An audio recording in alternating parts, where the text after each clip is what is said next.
Werner Tobin here, RealAgriculture.com, back at SoilSmart, joined again by Ray Archuleta from North Carolina, you're from, right? Make the trip. Conservation agronomist, and we've been talking about the journey to soil health. And Ray, you just sort of finished up your presentation, and you had a really interesting slide for growers about that journey, the things that they should be doing to get to their destination. And talk a little bit about that. Bernard, one of the most important parts of the journey is change the way you think. Is change the filters, the paradigm. Paradigm's like a map, and so if you have the wrong map, it doesn't matter how intelligent, how smart, you're going to get to the end of the journey, but it's the wrong journey. You still got the wrong destination. So, but if you have the right premise and the right journey, then you'll get to soil health, and then you'll be able to get your farm your soil health healthy, and you'll get your farm to reduce its inputs and make more money. So it's that journey. And so the first part of the journey, I tell people, I said, become a committed student. Be a student. Be willing to learn. And don't watch the neighbors. Learn to be an observer. If you're not a committed student, you're not gonna change. You're not gonna improve your farm. So the beginning of that journey is change the way you think. Now you also say be patient.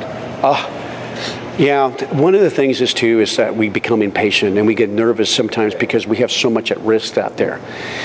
And I tell producers, look, be patient. And part of that patient is expect failure.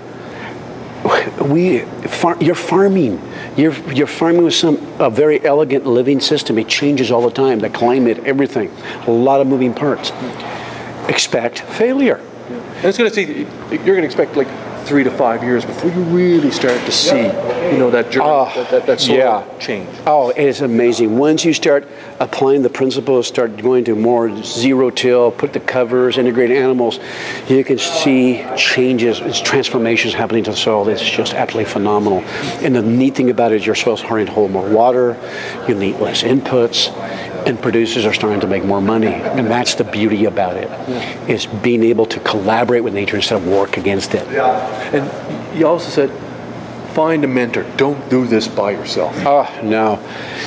In the United States, what we're doing now is that we're getting groups together and we meet at our house. Like one group, I have a group, I call it Cows Will Save the World Through Soil Health. Some of my grazers will come and we'll meet and we'll feed, and I'll provide the meal and they'll provide the steaks and stuff like that, but we'll talk about soil health and we'll talk about how we can help each other and to learn from each other. It is very important that you have a mentor. Some people have already been doing it in your community, so bring them into your community. But I do not allow anybody to come into my community unless they've gone to my class. See, they have to have that holistic thought process, understand the whole big picture, then they become part of the community. But so NRCS is some guys in our agency, well, what they'll do is they'll have breakfast and they'll meet with producers, or they'll have shop talks. Well, they'll just get together and they talk soil health. How can we improve our soil health? How can we learn how to farm with more like nature does? And it works beautiful. Now you also talked about, get organized. Oh, yeah. Understand timing and intensity. Yes. On your farm. Yes. I'm the most disorganized person you could ever meet. The one that's organized is my wife. She is very organized. But I also have noticed with producers, they get so focused on certain things. Okay, they'll go out there about harvesting the corn, and because of time crunch, but yet they don't have a no-till drill filled with cover crop seed and follow the harvesting machine as it's harvesting. You're dropping cover crop seed. You have to be organized. You have to be planned. You have to have the end in mind. So you have to be very organized, and you have to understand the tools, but never lose sight of the goal. Talk a little bit more about understanding the tools. Okay, one of the tools is, like, for example, is cover crops. Cover crops is a tool. Cows are tools. They are not the end game. They help. Each of those tools help in the system. No-till is a tool. Conservation planning, holistic planning is a process. That is not the end game. Soil health is the end game.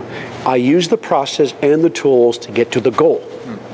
So you have to distinguish between tools. What builds the house is the understanding. The tools, understanding teaches you how to use the tools. And going back to patience, transition time is so important here. Yeah.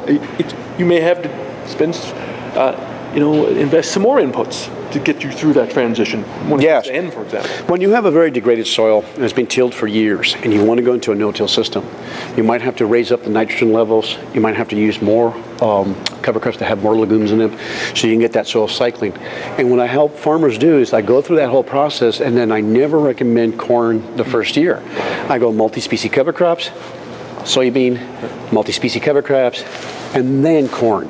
So you give that healing process, and those covers and the microbes start that healing process, start building the aggregates, start building the soil, then they can transition slowly. It's understanding your context again. Yeah. And the final thing you really said, hey, it really is about making your farm more resilient. I mean, that's what it Yes. all comes down to. Yes, and that journey is resilience. I want my farm to be incredibly robust. I want it to be able to handle economic stresses, because corn goes down, the price of fuel goes up. I want it to be able to handle climatic stress. I want it to be able to handle the droughts. I want the heavy rains. A healthy soil will actually mitigate those problems and reduce the stresses, but you cannot do it without a healthy soil. Right. Well, and that's what we want. Yeah, and it's quite a journey. So, hey, thank you so much for taking the time today. Thank you, Bernard. I hope you enjoyed the journey north. And I did. We'll see you up here again sometime. Thank you.